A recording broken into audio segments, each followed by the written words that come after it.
Okay, good morning.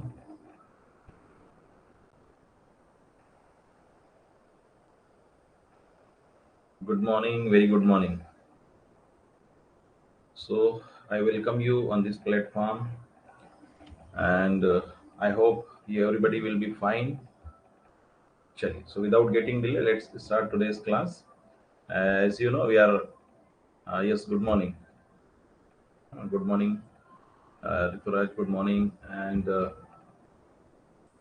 as you know, we are having conversation on the unit 8, you know, the most important, you can say, unit in for UGC NET JRF, literary criticism. ठीक है, और वो एक बहुत ही महत्वपूर्ण unit है। उसको हम लोग चर्चा कर रहे हैं और बहुत शानदार तरीके से हमारी जो डिस्कशन है वो चल रहा है। आज हम टाइप्स देखेंगे। मैंने उसमें टाइटल में प्लेटो और अरस्तु का दे दिया है, वो कल हो पाएगा, है ना। अभी टाइप्स रिमेनिंग है, तो कुछ टाइप्स आज हम देखने वाले हैं। ठीक है, और प्लेटो अरस्तु हम कल देखेंगे। ठीक है ना। Yes, so confirm me my audio video everything is fine. Audio video everything is fine. Yes, ठीक है। So without getting delay, let's start today's class. ठीक है, चलिए। So unit 8 is going on, और ये हमने कल लिटरेरी क्रिटिसिज्म के बारे में हमने देखा था। The study evolution interpretation of literature is known as literary criticism, है ना। कोई भी लिटरेचर है, कोई साहित्यिक रचना है, उसका स्टडी करना, इवोल्यूशन मूल्यांकन करना, उसकी व्याख्या करना क्या कहलाता है? लिटरेरी क्रिटिसिज्म है। लिटरेरी क्रिटिसिज्म में आपको ये ध्यान रखना है, जब कोई इस तरीके से किया जाता है तो नेगेटिव भी हो सकता है, पॉजिटिव हो सकता है, फाइनली कंक्लूजन ड्रा किया जाता है। तो ये आपको ध्यान रखना है। नेचर हमने इसके देखे हैं, है ना। क्रिटिसिज्म का मतलब होता है टू जज या इंटरप्रेट। कल हमने ये सब देख चुके हैं। ठीक है, ये देखिए। Okay, so yesterday we have seen this, है ना। so you must revise this। ठीक है, because revision makes division। ठीक है, ड्राइडन साहब है, इन सब ने अलग अलग अपने ओपिनियन दिए हैं लिटरेरी क्रिटिसिज्म के ऊपर, तो ये आपको ध्यान रखना है। फंक्शन हमने देखे थे, है ना। तो फंक्शन में एक तरीके से ये प्ले ऑफ माइंड होता है, जो आंसर करना, क्वेश्चन देना, है ना, रैशनल क्वेश्चन पूछना और उनके जवाब देना, ये सब क्या है? लिटरेरी क्रिटिसिज्म रहेगा। टाइप्स में हमने देखा था कल, यस, है ना। यहाँ से हम लोग थोड़ा सा चर्चा करना है। ठीक है, ओके। सो पहला हमने ये देखा था लेजिस्लेटिव क्रिटिसिज्म। लेजिस्लेटिव क्रिटिसिज्म में हमने ये देखा था कि कोई भी जो वर्क होता है लिखने के लिए, है ना, जो मतलब एक, मैंने आपसे पहले ये भी कहा है कि एक आप ये सोचिए, किसी ने पोइट्री लिखी, ड्रामा लिखा, नॉवेल लिखा, फिक्शन लिखा। अब वो किस टाइप का लिखा गया है, सोसाइटी में क्या इम्पैक्ट है, कैरेक्टर किस प्रकार के लिए हैं, फीमेल कैरेक्टर कैसे लिए हैं, मेल कैरेक्टर कैसे लिए हैं, जो हीरो है उसका रोल कैसा है ना, जो विलेन है उसका रोल कैसा है, सोसाइटी पे क्या इम्पैक्ट है, अलग अलग एंगल से उसको देखा जाता है, एनालिसिस किया जाता है। क्या, किस माइंडसेट के साथ में, साइको एनालिसिस किस माइंडसेट के साथ में। तो यहाँ पर कुछ जो क्रिटिक्स है उनका मानना है कि सेट ऑफ रूल्स होना चाहिए। चाहे मैं स्पेशली जैसे पोएट्री लिखना है, तो वो, ये कोई भी राइटिंग हो, वो एक सेट ऑफ रूल्स में लिखी जानी चाहिए, उस स्ट्रक्चर को फॉलो करना चाहिए, है ना। और कई वर्षों तक ऐसे ही माना जाता था। तो सेट ऑफ रूल्स में ही आपको लिखना चाहिए इस तरीके से, तो वही क्या कहलाता। और उसी सेट ऑफ रूल्स के आधार पर उस लिटरेरी वर्क को जज किया जाए। क्या उसके आधार पर लिखा गया है, नहीं लिखा गया है, उस आधार पर उसको जज किया जाए। तो वही क्या कहलाया? लेजिस्लेटिव क्रिटिसिज्म, है ना। So legislative criticism is the earliest form of criticism and it primarily aims at teaching how to write better। यहाँ पर एक सबसे बड़ी बात यह है कि जब सेट ऑफ रूल्स रहेंगे तो उसके माध्यम से ये बताया जाता है कि कैसे बेहतर लिखना है ना, कैसे बेहतर लिखना है। ठीक है,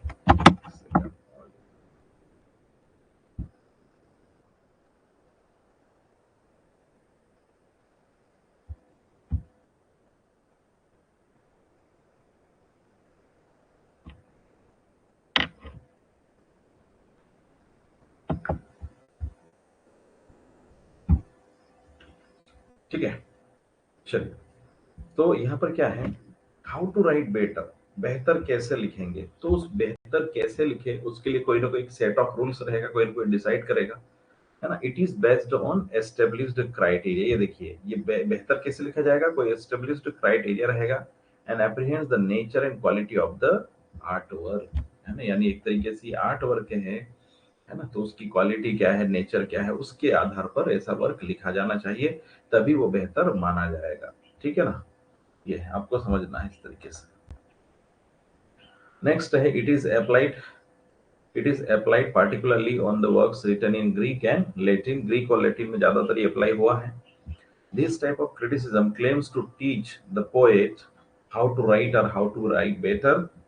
The Augustine propounded that the vital function of criticism was to frame certain rules to supervise the writers। ये देखिए, है ना, जो बातें हम कर रहे हैं वो बिल्कुल स्पष्ट यहाँ पर आपको दिखाई दे रही। क्या है, vital function of the criticism was to frame certain rules to, बार बार प्रेशर कर रहा है, ठीक है।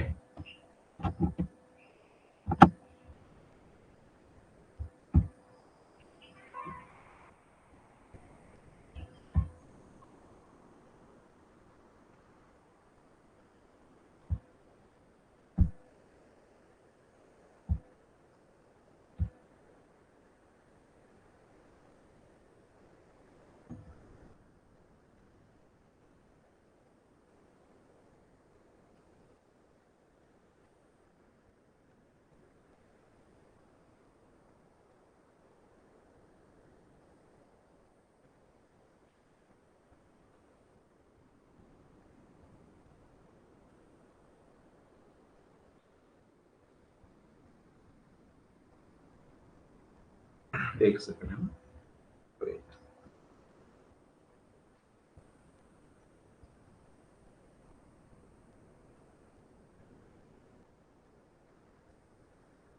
ठीक है, तो देखिए ये क्या कह रहे हैं कि कोई एक सेट ऑफ रूल्स रहेगा, है ना, उसको फ्रेम करके जो है उसके आधार पे जो राइटर्स वर्क लिख रहे हैं उनको क्या किया जाना चाहिए, सुपरवाइज किया जाना चाहिए, उनको ना देखना चाहिए। ये ज्यादा दिक्कत है, आप लोग देखिए थोड़ा सा, ठीक है।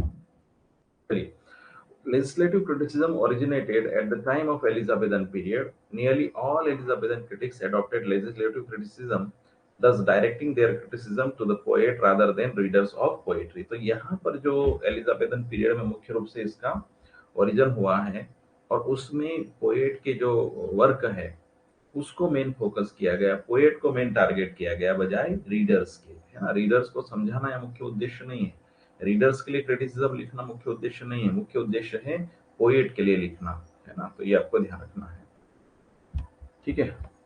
चलिए, it basically teaches the writer, Rituraj, you are listening, what where are other students, where are other students? Okay, students, Rituraj, my voices are coming, am I audible?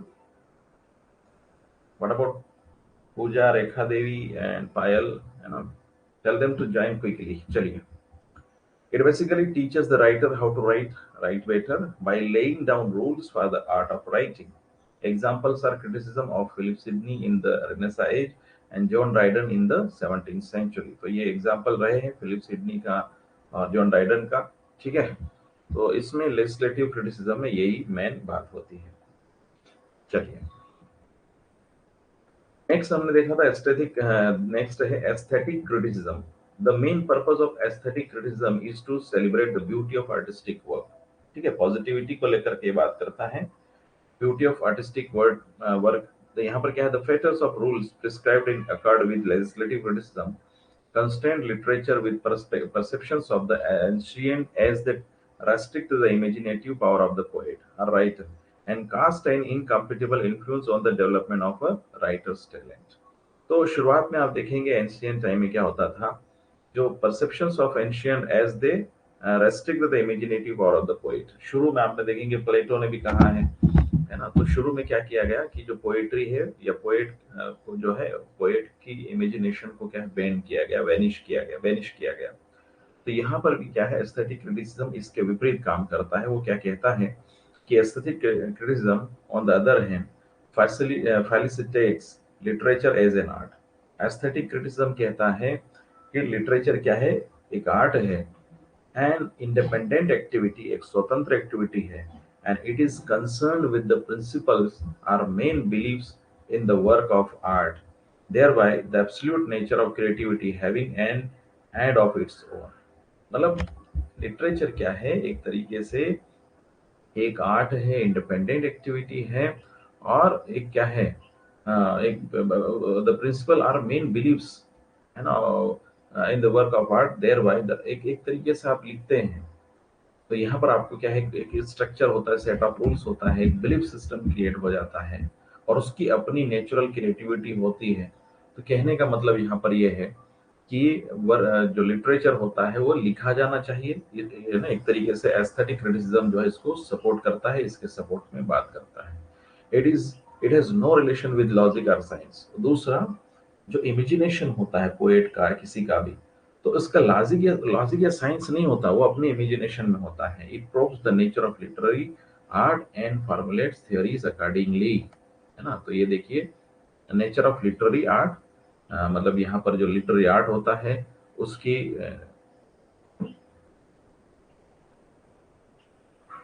ठीक है, एक second wait.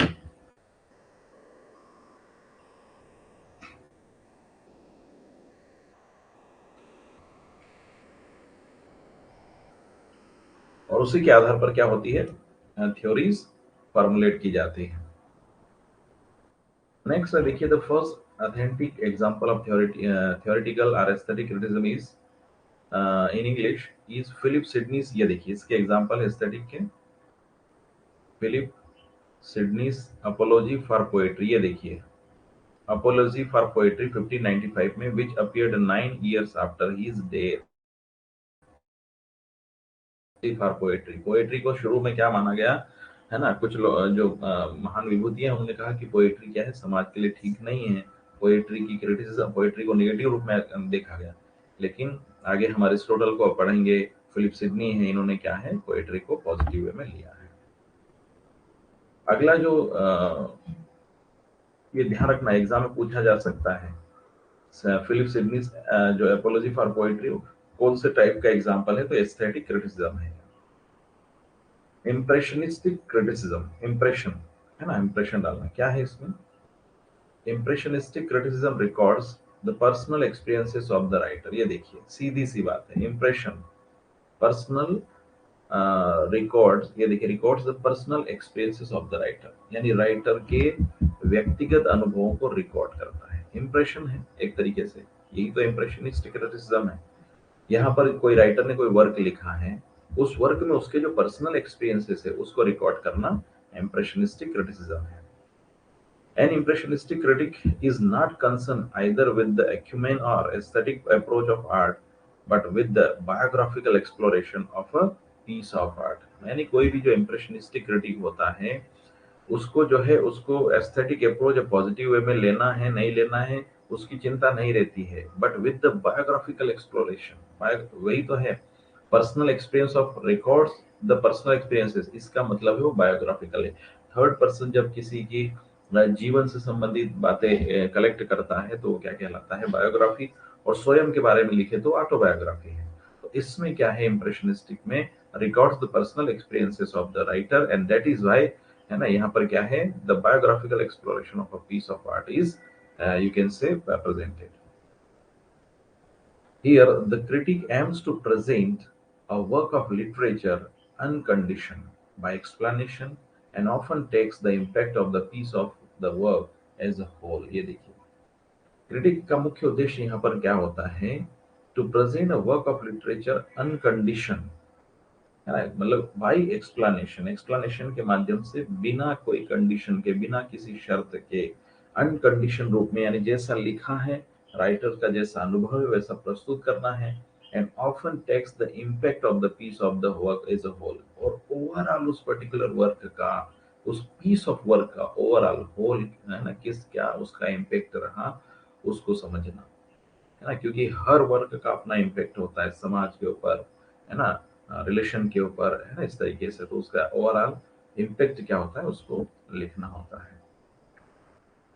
The main idea is to explicate reaction response. ये देखिए, which is considered idiosyncratic, relative and fruitful. देखिए, reaction response definitely student, कोई व्यक्ति का जो पर्सनल एक्सपीरियंस है उसका क्या है ना, किसी व्यक्ति ने लिखा है, कोई राइटर ने लिखा है, तो उस वर्क में उसका क्या पर्सनल एक्सपीरियंस रहा है, डेफिनेटली उसका रिएक्शन हमें पता चलेगा। वो उसके माध्यम से उसका क्या समाज में इम्पैक्ट रहेगा, उसका रिस्पॉन्स पता चलेगा। तो एक तरीके से आइडियोसिंक्रेटिक है, यानी सैद्धांतिक रूप से हम देखें तो यहाँ पर क्या है, ये एक तरीके से सैद्धांतिक रूप से है, रिलेटिव एंड फ्रूटफुल है। यानी आप देखेंगे ये इस तरीके का क्रिटिसिज्म क्या है, कहीं ना कहीं सामाजिक रूप से भी फ्रूटफुल हो सकता है। रिलेटिव एंड फ्रूटफुल ऐसा इसलिए है क्योंकि जो पर्सनल एक्सपीरियंसेस होते हैं वो कहीं ना कहीं राइटर के साथ हुए हैं, तो समाज में किसी के साथ भी और भी हो सकते हैं। ऑस्कर वाइल्ड है, जॉर्ज मूर हैं, आर्थर साइमंस हैं एंड वर्जीनिया वुल्फ है। ये क्या है, ये इम्प्रेशनिस्टिक क्रिटिसिज्म को के लिए जाने जाते हैं। Oscar Wilde, George Moore, Arthur Symons and Virginia Woolf. देखिए स्टूडेंट, थोड़ा सा ये टफ पार्ट भी है, बीच बीच में है ना, थोड़ा सा आपको बार बार एक दो बार आपको रिवीजन भी करना पड़ सकता है। बहुत सरल शब्दों में हम देखें, इट इज इंडिविजुअलिस्टिक, बिल्कुल है ना। इम्प्रेशनिस्टिक क्रिटिसिज्म क्या है, इंडिविजुअलिस्टिक ही रहेगा, क्योंकि इंडिविजुअली पर्सनल जो उनका एक्सपीरियंस उसको रिकॉर्ड किया जाता है ना। ये देखिए,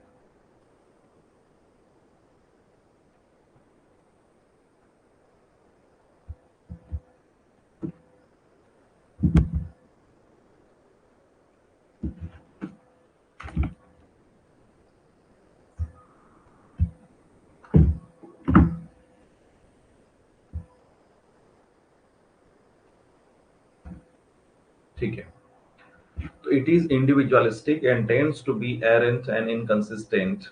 Owing to impressionistic criticism, T.S. Eliot and other modern critics stress the need for tradition and knowledge of writers of the past to be used in their own work. ये देखिए, T S. Eliot and other modern critics stress, जोर डालते हैं, क्या जोर डालते हैं, the need for tradition, है ना, and knowledge of writers of the past, यानी जो राइटर है उसका पास्ट नॉलेज क्या है वही तो अनुभव में आएगा, to be used in their own work, है ना। एक ट्रेडिशनली क्या है, जो मतलब आप जो राइटर है उसका अपना पास्ट में क्या नॉलेज रहा है, क्या अनुभव रहा है, उसको वो क्या है बेहतर तरीके से उसने किस प्रकार से और कितना उस वर्क में यूज किया है, ये देखा जाता है। अगला है जुडिशियल क्रिटिसिज्म, है ना। अगला है जुडिशियल क्रिटिसिज्म।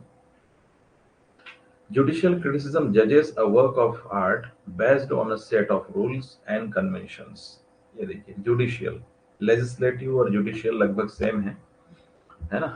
जुडिशियल क्रिटिसिज्म जजेस a work of art based on a set of rules and conventions that are written by ancient Greek and Latin writers like Aristotle, Horace and Quintilian। ये देखिए, Quintillion. तो यहाँ पर एक set of rules है और जिसके आधार पे क्या है, कोई वर्क को क्रिटिसाइज किया जाता है। खास करके जो एंशियंट ग्रीक और लैटिन राइटर्स हैं, अरिस्टोटल, होरास है ना, उन्होंने कोई पैरामीटर्स तय किए हैं जिसके आधार पर ये वर्क लिखे जाते हैं और एनालिसिस किया जाता है। All through the classical era, all through the classical era judicial criticism held influence and Dr. Johnson may be regarded as the most powerful proponent of this type of criticism। जरूर याद रखेंगे आप, है ना, इनको डॉक्टर जॉनसन को आप जरूर याद रखेंगे कि जो जुडिशियल क्रिटिसिज्म है, वो जुडिशियल क्रिटिसिज्म में जो महत्वपूर्ण प्रोमिनेंट नाम है वो है डॉक्टर जॉनसन। ठीक है, प्रोमिनेंट, प्रोपोनेंट कह लो, प्रोमिनेंट कह लो, ठीक है। तो इस प्रकार के क्रिटिसिज्म के लिए जो है क्लासिकल एरा में महत्वपूर्ण नाम है आपका डॉक्टर जॉनसन का, और ये भी एक तरीके से सेट ऑफ रूल्स हैं। Dr. Johnson's point of view implies an excessive denial of the individual's right to his own impressions and feelings, which tend to become obsolete with time। तो यहाँ पर डॉक्टर जॉनसन अपना view देते हैं। Doctor Johnson's point of view employs an excessive denial of the individual's right. Excessive denial, denial का मतलब क्या है, वो एक तरीके से बहुत गहराई से ये मना करते हैं, डिनाइल करते हैं क्या, of the individual's right to his own impressions, है ना, of the individual's right to his own impression and feelings. स्वयं के इम्प्रेशन के लिए, स्वयं के फीलिंग्स के लिए क्या है, मतलब यहाँ पर आप कह सकते हैं अ, कई बार व्यक्ति सिर्फ और सिर्फ खुद का इम्प्रेशन लिखने के लिए, खुद का फीलिंग्स को लिखते रहे, तो बजाय क्या है यहाँ पर एक तरीके से समय के साथ में क्या है, वो एक तरीके से वहीं तक सीमित हो जाता है।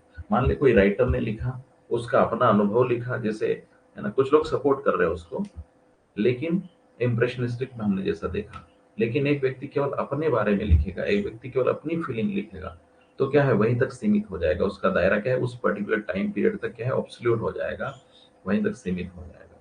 ठीक है, तो ये थोड़ा सा इसको इस टाइप के लेखन को क्या है डिनायल करते हैं। तो यही तो क्रिटिसिज्म है कि कौन सा गुड है, कौन सा बेटर है, क्या लिखना चाहिए, क्या नहीं लिखना चाहिए, यही हमको क्या है इस लिटरेरी क्रिटिसिज्म में पढ़ना है। ठीक है, चलिए एक second.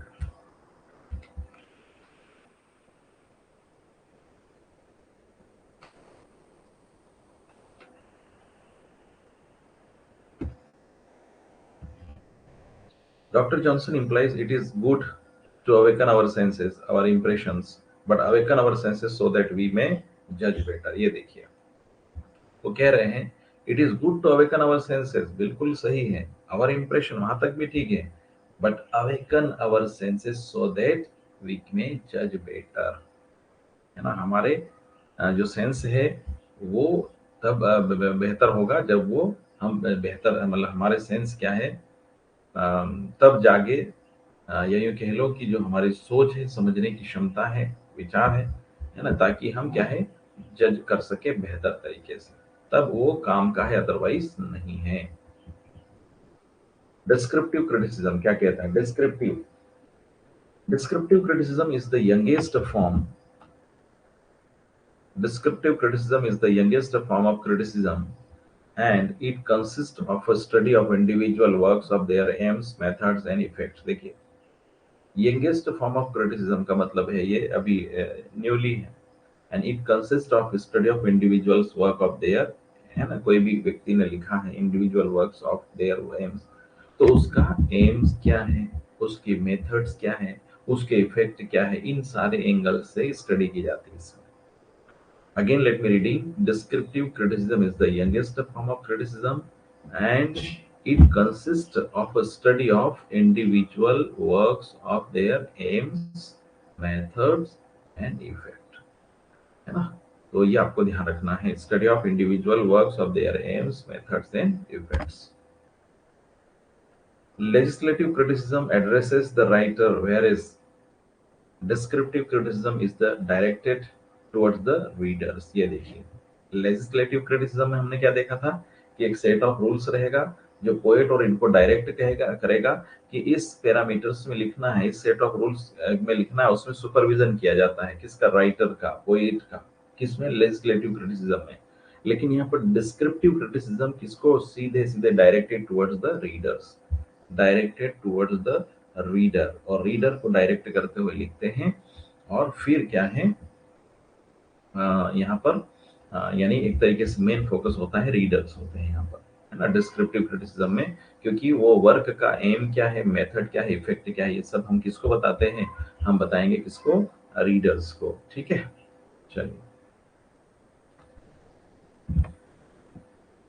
It is believed to be the art of analyzing any art of literature that is written। It is believed to be the art of analyzing, है ना, art of analysing any work of literature that is written, यानी कोई भी साहित्यिक work जो लिखा गया है ना, उसको क्या है, उसको एनालिसिस करना, उसको एनालिसिस करना, एनालिसिस करने के लिए, तो ये क्या है, डिस्क्रिप्टिव क्रिटिसिज्म है।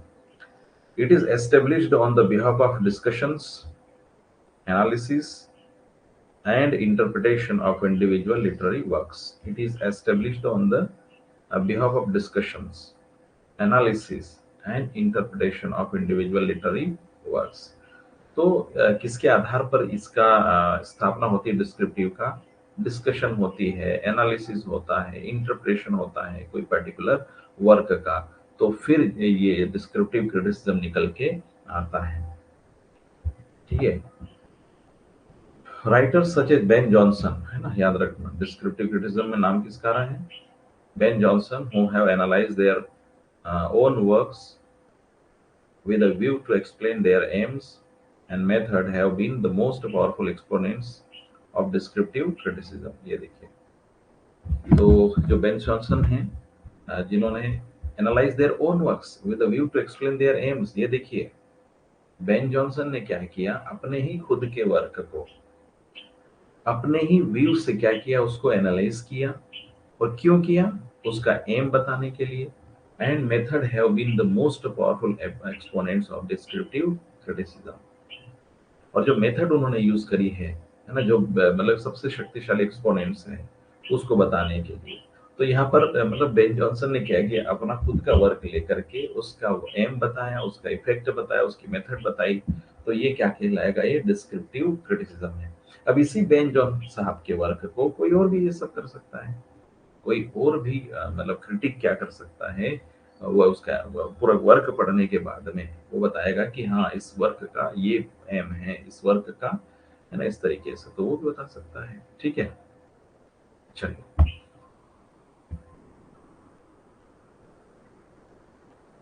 Rituraj Sunil, my voice is coming, where is Pooja, no, she is not join today. ठीक है, चलिए।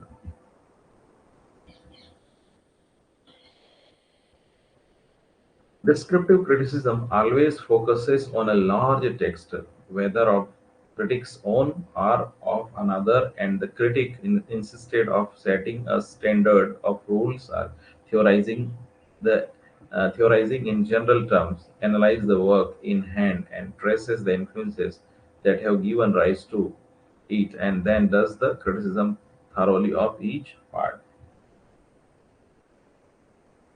Okay, I don't know. I don't know. चलिए,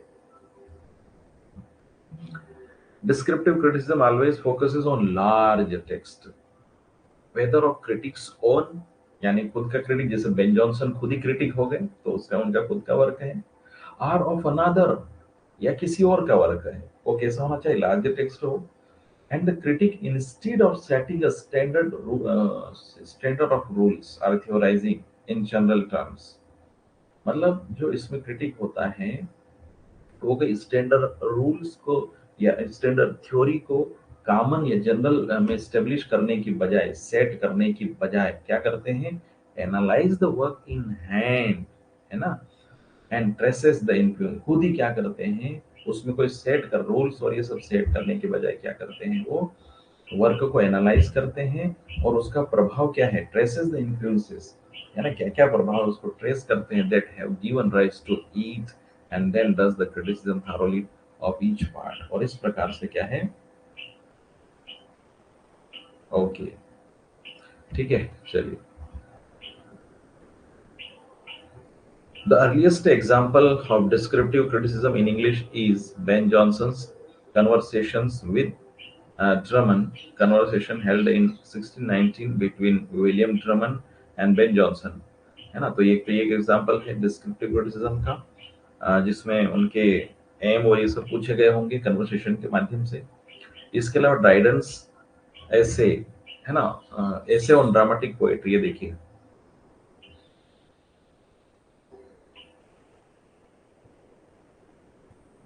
is the first landmark in descriptive criticism. ठीक है, तो ये आपको ध्यान रखना है, first landmark in descriptive criticism.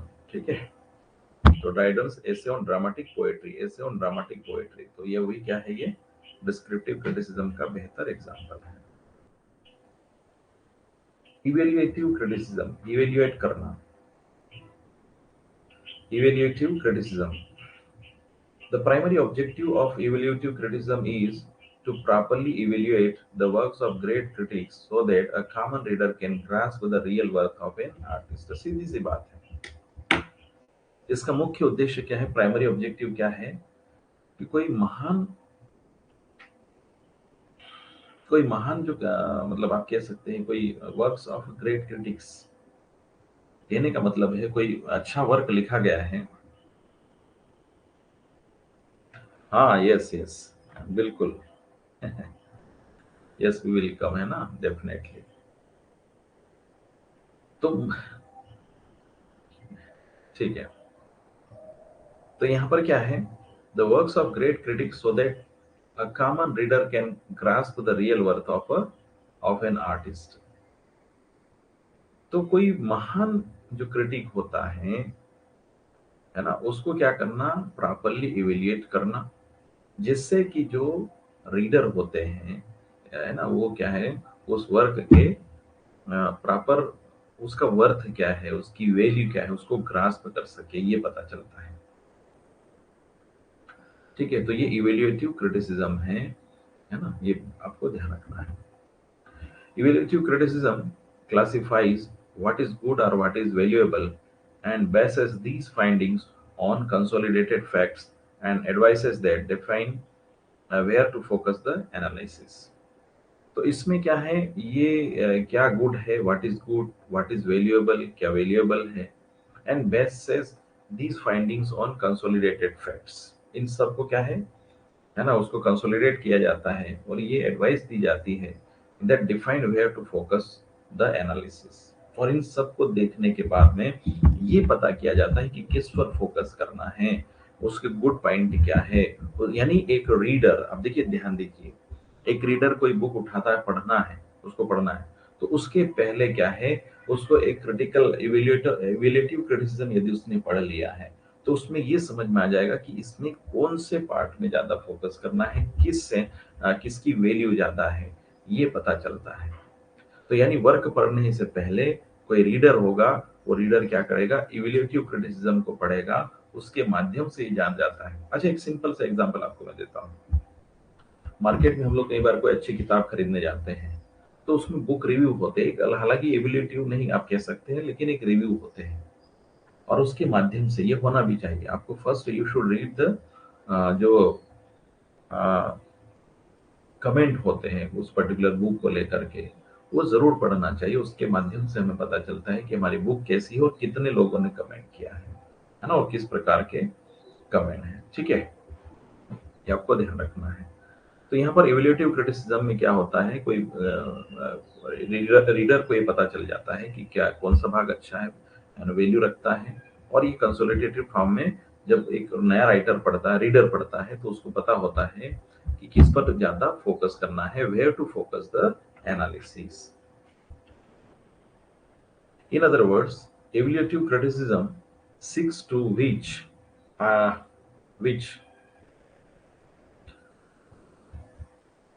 हाँ, I weigh the merit of a work of art and literature may be aesthetic, moral or purely personal, है ना। मतलब यहाँ पर थोड़ा सा ये मिसिंग है, इसमें ये है कि merit of a work of art and literature may be aesthetic, moral or purely personal। कहने का मतलब है कि किस पर फोकस करना है, अल्टीमेटली ये ध्यान रखा जाता है इसमें, किस वर्क ऑफ आर्ट पे फोकस करना है ना, मोरल, प्योरली पर्सनल, है ना, किस एस्थेटिक पार्ट पे वैल्यूएबल है, वर्थ है। तो कोई भी वर्क का हमें, सिंपल सी बात है, किसी वर्क को हमें अच्छा बुरा उसके प्लस माइनस पॉइंट्स को जानना है, एनालिसिस को देखना है, तो आपको इवेल्युएटिव क्रिटिसिज्म पढ़ना पड़ेगा, तब जाके हमको ये सब समझ में आएगा। हाँ, yes yes, before you purchase, yes I do this. I do this before, whenever I go. I have to purchase any book. First of all, I read all the comments, I read the introduction, and then I purchase the book. ठीक है, चलिए। Assessing literature takes into account all the elements that comprise literature, है ना, ये देखिए, assessing literature takes into account all the elements that comprises literature. This includes questioning the rhythm and uh, this includes questioning the rhythm and though है ना, ये misprint है, एक second, thought and emotion, imagery and suggestion, word and meaning. ठीक है, तो ये सारी बातें हमें इवैल्यूएशन के माध्यम से पता चलती है। Thought, emotion, imaginary, suggestion, word, meaning, है ना? और ये क्वेश्चनिंग द रिदम, क्या रिदम क्या है, क्या इमोशंस है उसमें, क्या थॉट है, क्या इमेजरी है, क्या सजेशन है, क्या वर्ड है, उसके क्या मीनिंग है, इन सारी चीज़ों का हमें एविलेटिव क्रिटिसिज्म में पता चलता है, क्योंकि यहाँ पर हम राइटर के उसके अपने वर्क को हम एनालिसिस करते हैं। ठीक है, चलिए। साइकोलॉजिकल क्रिटिसिज्म है, ये लास्ट रहेगा शायद, है ना? Psychological criticism.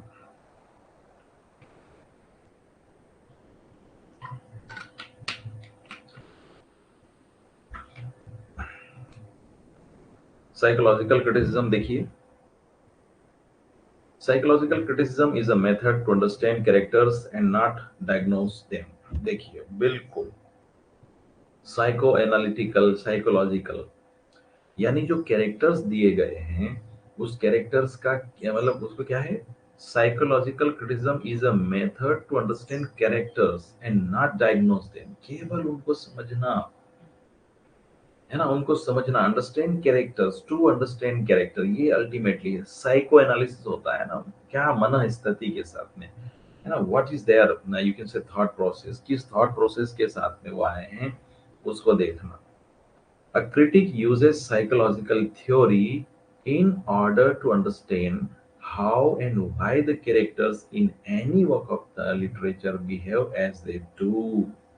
ये देखिए, आपको ये दो बातें ध्यान रखना है साइकोलॉजिकल में, है ना, टू अंडरस्टैंड कैरेक्टर, और दूसरा क्या है, ये थ्योरी क्यों यूज की जाती है psychology, in order to to understand how and why the characters in any work of literature behave as they do. ये देखिए कि अल्टीमेटली इसका एम क्या है, ये समझना कि किसी पर्टिकुलर लिटरेरी वर्क में जो कैरेक्टर्स दिए गए हैं वो क्यों और कैसे बिहेव करते हैं। अगर कोई बिहेवियर उनका पर्टिकुलर किया जा रहा है, कोई बिहेवियर है, कोई पागलपन, पागल हो गया है तो क्यों हो गया है, कोई एग्रेसिव है तो क्यों है, कोई एंगर कर रहा है तो क्यों है, कोई इमोशंस में डूबा है तो क्यों है, कोई रो रहा है, व्हाई, ये क्यों ऐसा, या हमेशा निगेटिव है तो क्यों है, पॉजिटिव है तो क्यों है, बहुत करेजियस है तो क्यों है, कैसे है, ये सारे कैरेक्टर्स को एनालिसिस किया जाता है। ये सारे कैरेक्टर्स को आपको ध्यान रखना है, इसलिए कई बार आपने मूवी में भी देखा होगा, है ना, जो हीरो होता है वो हार नहीं मानता आखिरी दम तक, है ना, उसकी लड़ाई होती है और आखिर में अंततः क्या, हीरो की कई बार जीत होती है। तो यहाँ अल्टीमेटली क्या है, to understand how and why the characters in any work of literature behave as they do, क्यों ऐसा पर्टिकुलर बिहेव रखते हैं उसको समझा जाता है। I hope you understand it. ठीक है, सुनील आवाज आ रही मेरी?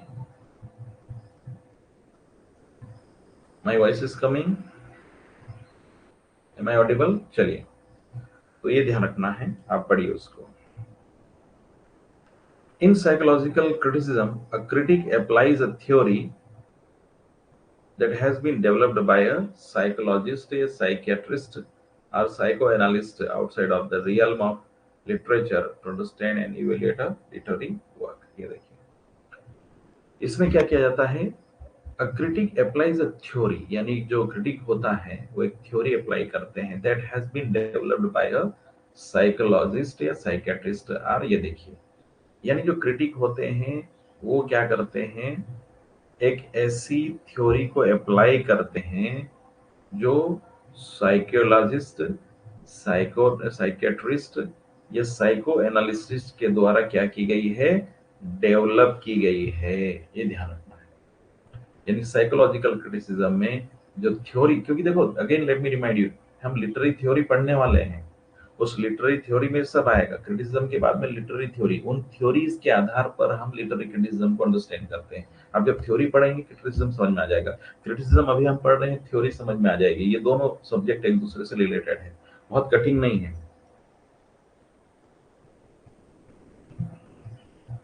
हाँ, है ना, तो यानी इसमें क्या है, साइकोलॉजिकल क्रिटिसिज्म में ऐसे आप कह सकते हैं उसमें इस तरीके से जो थ्योरी यूज की जाती है क्रिटिक के द्वारा वो उसको डेवलप किया है किसने? साइकोलॉजिस्ट ने, साइकियाट्रिस्ट ने या साइको एनालिसिस्ट ने, outside of the realm of literature to understand and evaluate a literary work. ये देखिए, है ना? और उसको समझने के लिए और लिटरेरी वर्क को उसका मूल्यांकन करने के लिए क्या है, ऐसी थ्योरी को लगाया जाता है। हाँ, यस यस, है ना? मतलब SLRW जो टेक्निक है उस पे आप लोग कंप्लीटली फॉलो कर रहे हैं। तो ये ध्यान रखना है साइकोलॉजिकल क्रिटिसिज्म में, ठीक है? हाँ हाँ, yes yes, good morning. You are too late today, ठीक है? चलिए, तो हम्म, ठीक है। So again, let me read. In psychological criticism, a critic applies a theory that has been developed by a psychologist, psychiatrist, or psychoanalyst outside of the realm of literature to understand and evaluate a literary work. Yes, yes. Okay, so from my side, हाँ बिल्कुल, आपने याद दिला दिया पूजा जी। आपको, आप सभी को बहुत बहुत नवरात्रि की शुभकामनाएं। माता रानी आप सब पर कृपा बरसाए और आपका यूजीसी नेट क्वालिफाइड हो, जेआरएफ हो, है ना? ये दुआएं हैं, मंगल कामनाएं हैं ऑन बिहाफ ऑफ मी, ठीक है? मेनी मेनी यू कैन से हैप्पी नवरात्रा। मे गॉडेस माता रानी महाकाली आप सबके ऊपर कृपा बरसाए, ठीक है?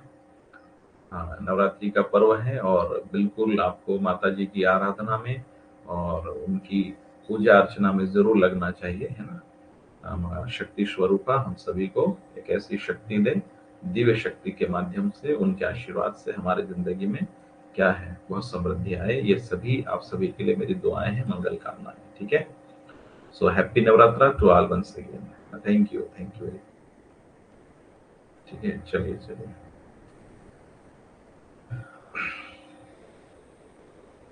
ठीक है, ठीक है ना? तो psychological criticism has been prevalent in the modern age. आज देखिए, आज मॉडर्न एज में ये बहुत जरूरी भी है ना? तो आप देखेंगे अभी मॉडर्न एज में इसकी बहुत वैल्यू हो गई है ना? किसकी?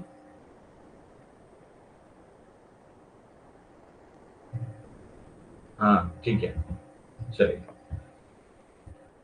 तो ये रहे हमारे साइकोलॉजिकल क्रिटिसिज्म, है ना? हमने देखा, एक बार क्विकली रिवीजन कर लेते हैं और फिर आज की क्लास को यहीं पर देखेंगे।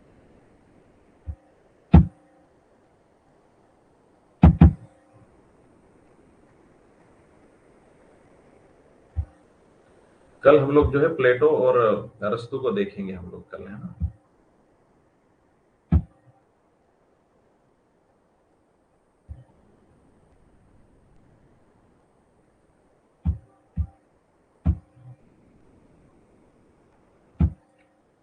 ठीक है, क्विकली चलिए, है ना? ये तो हमने देख लिया था। अब थोड़ा सा मैं आपसे, let me know now. I think you are quite able to understand what is literary criticism. अब कुछ समझ में आया, दिमाग में आया क्या है लिटरेरी क्रिटिसिज्म? कुछ कुछ समझ में आया? कल्चर स्टडीज को आपने जैसे समझा वैसे लिटरेरी क्रिटिसिज्म समझ में आया कि नहीं? ये वाला पार्ट जो है जनरल स्टूडेंट का छूट जाता है ना? फर्स्ट 4 यूनिट में बच्चे उलझे रहते हैं, है ना? लेकिन ये वाले पार्ट से भी क्वेश्चन बहुत आते हैं। बहुत छोटी छोटी यूनिट है और आसानी से तैयार हो सकती है और समझ में भी आ जाती है। यस और no? I hope you understand it. I hope you understand it, ठीक है? चलिए, फंक्शन भी हमने देखे हैं। टाइप में पहला आपको लेजिस्लेटिव क्रिटिसिज्म, है ना? Everyone is clear? चलिए, लेजिस्लेटिव क्रिटिसिज्म के बाद में हम देखेंगे, हमने देखा एस्थेटिक क्रिटिसिज्म है ना? और उसके बाद में इंप्रेशनिस्टिक क्रिटिसिज्म, जिसमें पर्सनल एक्सपीरियंस को रिकॉर्ड किया जाता है राइटर के, ठीक है? इंप्रेशनिस्टिक क्रिटिसिज्म आपको ध्यान रखना है। जुडिशियल क्रिटिसिज्म, ये भी सेट ऑफ रूल्स हैं, लेजिस्लेटिव की तरह है और ग्रीक और लैटिन राइटर्स के द्वारा ज्यादातर इसमें प्रस्तुत किए गए हैं, जैसे अरिस्टोटल, होरासे और क्विंटिलियन। ये ध्यान रखना है। डॉक्टर जॉनसन बीच में डिस्क्रिप्टिव क्रिटिसिज्म में क्या होता है कि जो वर्क लिखा है उसका एम क्या है, मेथड क्या है, इफेक्ट क्या है, इसको सब डिस्क्रिप्ट किया जाता है, उसको डिस्क्रिप्टिव मेथड कहते हैं। और इसमें रीडर्स को ध्यान में रख करके लिखा जाता है, और जबकि लेजिस्लेटिव क्रिटिसिज्म क्या है, राइटर को ध्यान में रख के किया जाता है। इवैल्यूएट करना होता है ना? तो यहाँ पर आपको ध्यान रखना है।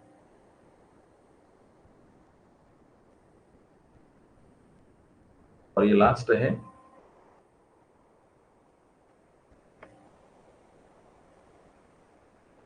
Yes, is to find best results on any topic. Definitely, it is a kind of, but there are some different types of criticism. What's your aim? अब सही कैरेक्टर्स को ऊपर आप जा रहे हैं तो कैरेक्टर्स क्या क्या रोल है, कैसा उनका फीलिंग है, क्या परफॉर्मेंस है, तो साइकोलॉजिकल क्रिटिसिज्म है। आप देखेंगे कि किस सेट ऑफ रूल्स के अकॉर्डिंग लिखा गया, नहीं लिखा गया है, तो वो आपका क्या है, वो लेजिस्लेटिव है। यानी आप जिस लेंस से आप किसी वर्क को किसी वर्क को देखोगे, वो उस टाइप का क्रिटिसिज्म हो जाएगा, है ना? बिल्कुल। और अल्टीमेटली एम क्या है, to find the best way, to find the best result, to find the best effect, to find the best consequences of the particular work, है ना? बिल्कुल सही कह रहे हैं आप, ठीक है। So I hope you understand it. Thank you very much, आज के लिए इतना काफी है ना? ठीक है, चलिए। हाँ, प्लेटो और अरस्तु हम कल देखेंगे, आज शुरू करते हैं, लेकिन बीच में से फिर वो थोड़ा सा ये हो जाएगा, है ना? शुरू से हम उसको पढ़ें और वाइंड अप करेंगे, ठीक है? तो I hope it's enough for today. Thank you very much, wish all the best. ठीक है, I hope you understand the class better. ठीक है, समझ में आ रही है आप लोगों को? ऋतुराज, है ना? क्लास कैसी लग रही है? Everything is fine? ठीक है, अभी थोड़ा सा टफ पार्ट है, इसको रिविजन करना, एक दो बार आप वीडियो देखेंगे तो समझ में आ जाएगा, ठीक है?